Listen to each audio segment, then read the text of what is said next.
Well, when the people come to the Marine Museum, I hope that they understand that this was McMurray. Long before the oil industry took off, this was what McMurray was about, was the transportation system on the river, supplying freight to all the communities north of here to the Arctic. And I hope that they learn that it was a big part of not only McMurray's history, but Alberta and Canada.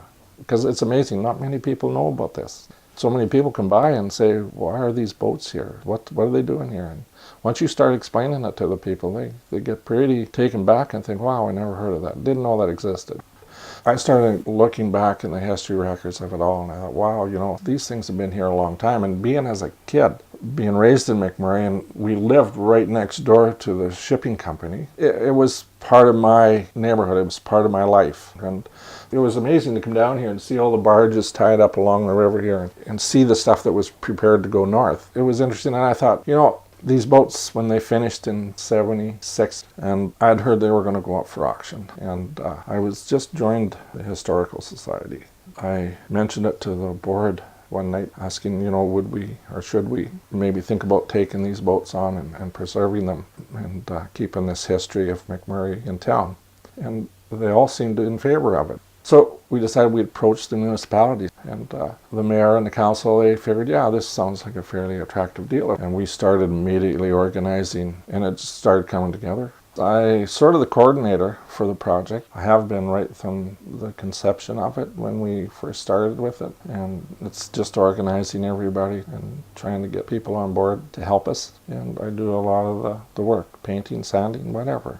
Yes, I'm retired. And I've decided to stay in McMurray. All my family are here, my grandchildren and my son and 2 daughters. And yeah, it's been my home for 55 years plus. It's been really good to me and my family.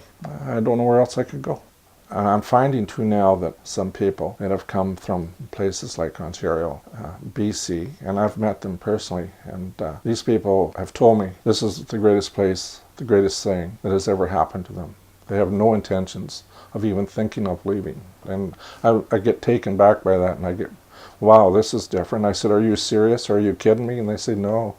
You know, where we've been raised and worked, you know, it's been a struggle with them. They never had a steady income. There was always the thought of being laid off or getting laid off seasonally from the work they did. It could have been in the logging industry or the automotive industry or whatever industry it may be in the Eastern Canada. Now they're here, they know these jobs are not seasonal. They run year after year after year, and they can finally sit down and get a house and make plans for the future for their kids and so on. My name is Jack Peden. A lot of people, though, know me as Torchy Peden. I'm retired. I have been retired now going on almost 5 years, and I like it here.